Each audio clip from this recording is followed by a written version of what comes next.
How long are you going to keep me waiting? A loud male voice echoed as I approached the lobby in front of the hospital's front desk, just past the main entrance. This clinic operates on an appointment basis, sir. We already informed you that you would have to wait if you didn't have an appointment. The receptionist shot back, standing her ground. The other patients in the corridor watched the exchange with looks of annoyance on their faces. I couldn't see the man's face because he was standing with his back to me, but he was pounding on the reception counter and threatening the receptionist, shouting, "What? I'm a doctor. I don't have all day like those retired folks out there. Put me first in line." He was making a scene in front of the reception desk, effectively blocking it. I was at a loss as to what to do. Wow, what should I do?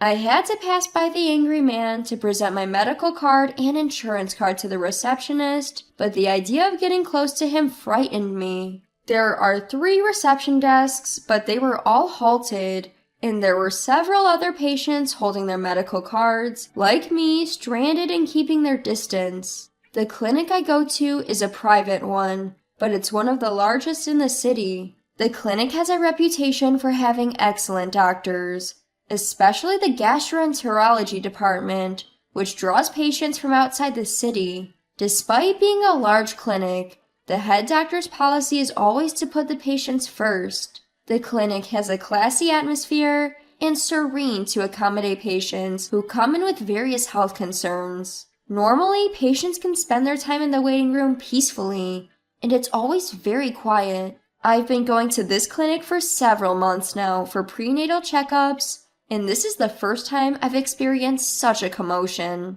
My name is Judy. I'm 40 years old and 32 weeks pregnant. I'm a nurse, but I'm currently on leave because I'm expecting a baby soon. I've been divorced once and remarried my current husband 2 years ago. With a baby on the way, I don't want to take any chances. I decided to come back another day. Just as I made that decision, a receptionist called out from a distance, "I can assist you here." I breathed a sigh of relief and headed towards her. By the time I finished the reception, the man was sitting sullenly on the sofa in front of the reception. I was relieved that the commotion had subsided, but with the man sitting down, his face was clearly visible. I thought he looked vaguely familiar, and then it hit me. It was my ex-husband. Why was he here? I was shocked and frozen in place. I hadn't seen him once since we divorced 7 years ago. He looked much older than I remembered and seemed to have gained quite a lot of weight. The huskiness in his recent outburst was reminiscent of a heavy drinker, making him hard to recognize at first. But there was no doubt about it. Feeling my gaze, my ex-husband looked up. As our eyes met, I abruptly turned my back. I wished he wouldn't notice me, but it was too late. "Hey, isn't that you, Judy?" I was reluctantly compelled to turn around by the loud call of my name from behind. Seeing me, my ex-husband burst into a stifled laugh. "It really is you. I knew it right away because your face hasn't changed. You've always looked older than your age. But what's with that belly? Are you pregnant? At your age? Gross, haha." His insensitive words left me frozen. I had no time or opportunity to retort. He was laughing alone and I couldn't see what was so amusing. Maybe he was venting his frustrations at me for not being given special treatment at the reception desk. He had always been like that. "Why are you here?" Instead of responding to his words, I asked a question. "Huh? Well, it's not important. Instead, did you get remarried? Which poor sap did you latch onto this time? Must be an idiot to fall for you. A total loser, I bet." Ignoring my question, he just belittled me. "You sure are skilled at berating yourself. You are my ex-husband, so you're basically saying that you're a total loser, aren't you?" I coolly responded, and my ex-husband's face turned beet red with rage. "That's why women, as they age, lose their charm and become useless. You used to be so meek and a big crybaby." Well, I hated being that person, so I changed. I'm not the same woman anymore. I won't be your punching bag anymore. When we were married, I was always the one who bore the brunt of his irrational anger. He was the worst kind of man, emotionally abusive to me whenever something bothered him. That was my ex-husband. Damn, sassy. Women should just shut up and follow men. Like that stupid woman at the reception desk who, even when I told her to let me go first, kept insisting that she was following protocols. Rules are rules. Of course they would prioritize reservations. Your clinic also works on a reservation basis, doesn't it? You used to boast about the 3-month waiting period being a given, didn't you? Back when we were married, my ex-husband was a doctor employed at a major beauty clinic. Assuming he hasn't changed jobs, he probably still works there. We had a workplace romance. He and I, a naive young nurse at the time. He was just looking for someone easy to have fun with, and I was the only one serious about our relationship. I got married because I was expecting a baby. My ex-husband pressured me to get an abortion, but I firmly refused. My parents and in-laws supported me, and even though we rushed into marriage, I unfortunately had a miscarriage. My ex-husband hurled abuses at me as I broke down crying from the shock, calling our shotgun marriage a marital scam and the biggest mistake of his life. Our married life thereafter was a living hell. Eventually, our miserable marriage ended after about 2 years. We hired lawyers, divided our property, I received alimony, and we got divorced. I fell into depression, and it took me several years to recover. In my new workplace, I met my current husband. Life is unpredictable. I got married, and now I am pregnant again. My ex-husband's clinic didn't take in drop-in patients either, if I remember correctly. I asked my ex-husband with a touch of irony. It's better to let those airheaded women who use their husband's money or sugar daddy's money to get plastic surgery wait, right? They appreciate it more that way. It's a business strategy. A strategy. As he said this, he was tapping his temple with his index finger with a smug smirk on his face that I found incredibly irritating. How awful! There are people who are insecure about their complexion and pay for surgery with their own savings. You're so insensitive. This is exactly why I divorced you. At the beginning of our marriage, I was too blinded by love to see it, but I detested his condescending attitude towards his patients, and how he only saw their insecurities as his source of income. Humph, I paid you a decent amount to get rid of you.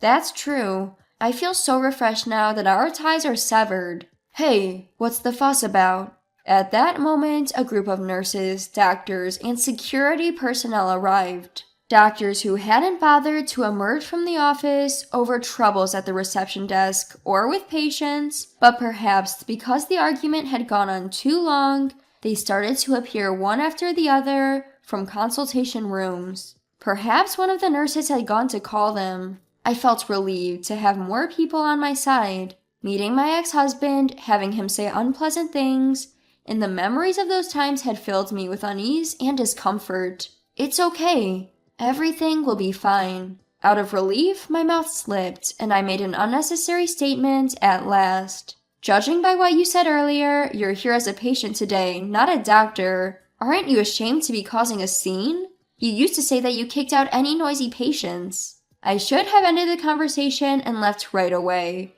but I suddenly remembered our initial exchange at the reception. Shut up! People have circumstances. It's none of your business. Immediately, my ex-husband flared up in anger. I probably got on his nerve. He tried to retort but was lost for words, glaring at me because I had hit the mark. He focused on my belly, sneering with a smirk. So, you're about 40, right? I don't know what's going on, but aren't you ashamed of getting pregnant at your age? It's just gross to see an old lady like you still wanting kids and doing the deed. I can't believe your husband is actually attracted to you. If he wanted kids, he'd certainly choose a younger woman. There's no guarantee an old hag like you can have a healthy kid. Or what? Is this another scam?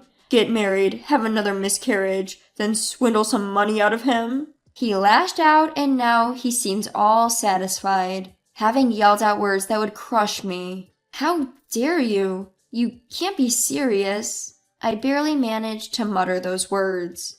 Out of shock, I could feel myself losing balance. When I got married to him, I was overjoyed about being pregnant and just wanted a happy life. But I had a miscarriage. But now at 40, I have even more concerns. Is the baby inside me healthy? And is it growing all right? Will I be able to deliver my baby without complications? Even if the baby had some disabilities, I would raise my kid with all my love. Despite the many people around, it felt eerily silent. Anyway, a man who could choose someone like you can't be a decent one, can he? I'd love to see the face of your baby's father. The veteran doctors who heard this began to tremble. Hey, stop it. How can you be so rude?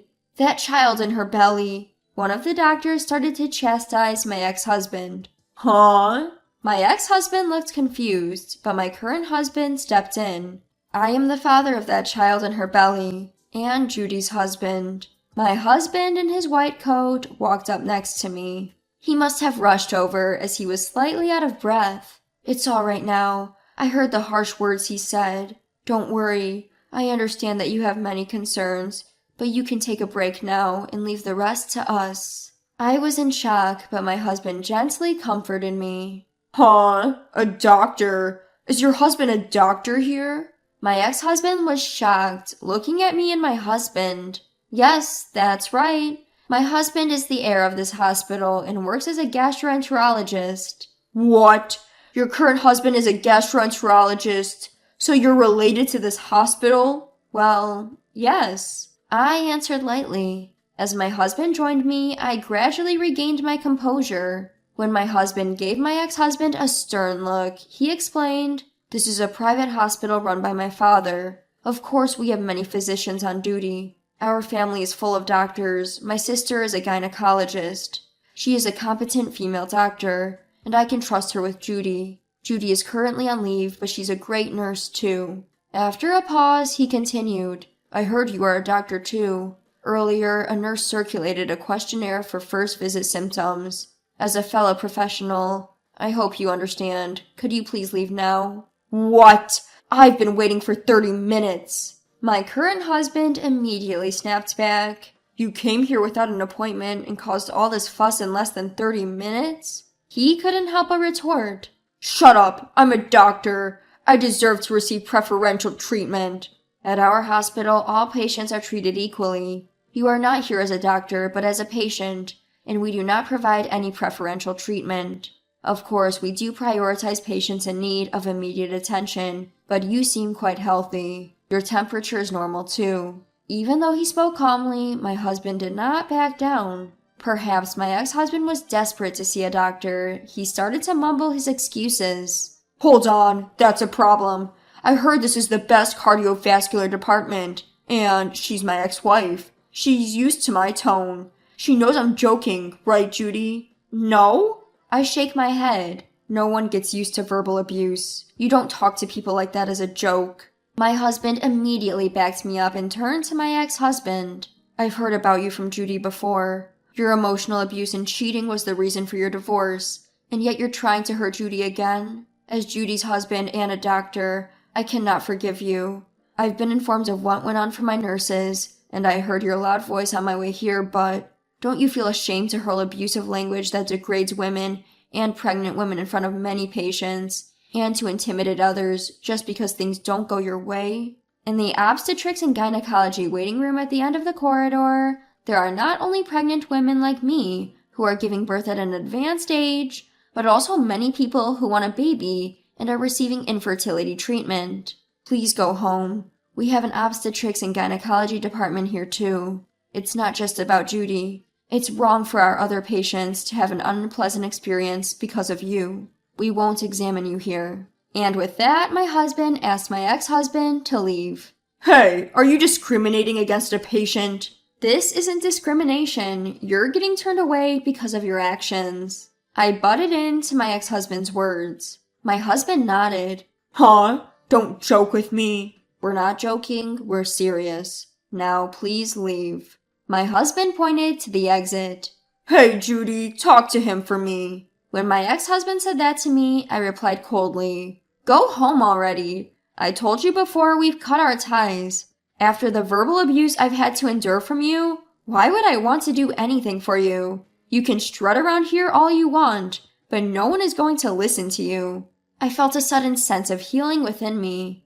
Watching my pitiful ex-husband now, I started to feel glad that I cut ties with this man and divorced him. My life has completely changed being with my current husband, who respects me and takes care of me, compared to when I was with my ex-husband, who looked down on me and made my life miserable. I don't think I'll ever see my ex-husband again, but even if I do, his harsh words won't hurt me anymore. I felt as though I finally cut ties with my painful past, which was lingering within me like a lump.